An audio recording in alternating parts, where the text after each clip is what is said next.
дәулескер атақты ұлы ықылас дүкеннің қолымызда соған қызмет жасасы деп барды болмады ау деймін. Негр соғысына қайтыс болып кетті. Соғыс қайтыс болғаннан кейін ауылда әңгіме шықты. Пәленше ана мал жоқ қарап жүрген о жаман ескі үй жақта қыстау жақта көріпті. Түнде түсіге шыққан біреу артында тұр екен, қолымызды сүйретіп келе жатыр екен деген әңгімелер қайтты. Сондай әңгімелер қатты біздің ауылда жүрді. Әлі мүшел бар бұл әңгімелерді. Мен ол туралы жазған кезінде. Бір кісі туралы аңыз дейтін. Қайда жүрсің шығып? Мен қосыласыңдар. Міне, қандай әңгімесін осындай әңгіме оқиғалар болды да.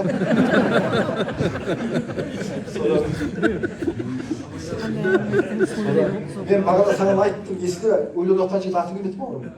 Бір қызға бардасып жатыр ғой. Мен саған айттым, бақсыда оқыған кезде осы оқиғалар болды деп айттым. Қызығы алда қазір. Содан сол нәрсе енді бақсылық біздің бойымызда да бар ғой. Мына отырған Шәки, мен қатыным.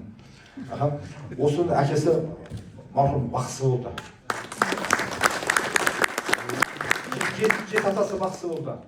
Сонда мен осы жақтан үйленген кезінде бізде кім деген ағамыз бар, радиода білгісі ғой, ғалым ағамыз. Есенсәріп айтты. Маратай, осы сен осы біз жақтан қыз алды дейді, кімнің қызы деп сұрады. Сен пәленше деген қызсың. Сен анау баяғы, олар бақсы ғой деді да. Түнде отырып Шәкиде жұмысы да келеші. Содан айта берген бұл емес. Содан ауылға бардық, бірте-бірте барып, қай жұртқа үйреніс бастайды ғой, жайлы. Атам маған шай құйып отырады да, есік жаққа қарап отырады дейді. Бақсы атаң. Иә, көрдің ғой білесің.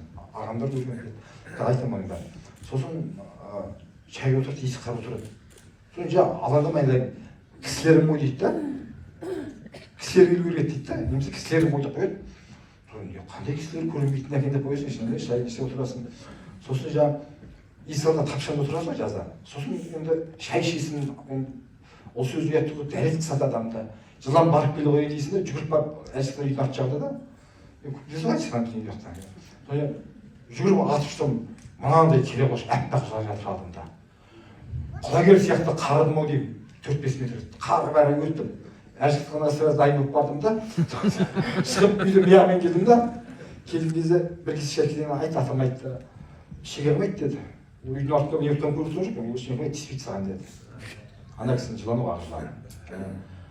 Біз соны көрдік ағыланы атамыздың. Сосын енді ол кісінің әкелері мүлде қара суды теріс ағызатын кісілер болған. Сондай бұл тылсым әлем. Кезінде жол түсіп осы қандай қайтып өзіңізде куәсіз сол кезде Астанай ағамдар осы Бағдат женшілерінің сол үйде қонақ болды. Содан Астанай ағам мен атамның басын ұстап қойып, мынау типаж ғой деп қояды. Мына күнде сөзді адам айтып қояды. Сосын айтты, сен бақсы екенді көрсетші, көрейік деп түнгі сағат 4 кезді. Енді той болғасын, дастархан мәзірімен болып отырады ғой. Ағам енді виски ұстайтын бір аздап еді, құдық тұрсын айтты. Ол үшін сіздер ұсылы келдіңіздер деді. Сол бізге жұмыс табылады, түн ішінде не соқтық, душ соқтық. Таң сағат 5-ке қарай ағам екеуі душқа кіріп шықты. Сосын дүкені бар, дүкен дейді, бөлмесі, қобызы бар, асайын сөйлері бар, атасының үйлері бар. Сол жерде тұрып жаңағы ана мынау науқастарды ана босадан қабылдап үшкіріп түкіріп жібере береді да, серьезный болса ішке кіргізіп дүкенді қабылдайды да. Сосын аруақ шақырады. Мен сол аруағын шақырғанын жазып алайын деп қанша талпындым да, сотпен жазып көріп өшіп қалды. Қолмен жазып алайын деп өзіне сұрап едім, айтты, балам ол болмайды деді. Оны сен шақырасың, ол келеді деді. Оны сен еге алмайсың деді. Оны еруге күш керек, өзіме тылсым әлемі бар, солай нәрсе деді. Сосын Астанай ағалар дүкеніне кіргізіп қабылдады. Сосын бұл жерде айтқан деген, ол да бір тылсым әлем. Араларында қандай әңгіме болған, бірақ сондай оқиға болған. Тірі куәлер отыр осында, беріктер біледі оны. Сондай нәрсе болды. Бақсылық дейтін нәрседен кейде қашып жатады. Оны моласын, жалғыз байқұстың дикадар қойып қояды. Болмайды ғой. Одан өзім сияқты адам ғой деген. Сондықтан да мен айтайын деген нәрсем өлсек елдің арасында жатайықшы дейтін әңгіме айтып келіп отыр. Басқа біз сияқты бейшараларға тыныштық бермейді ғой.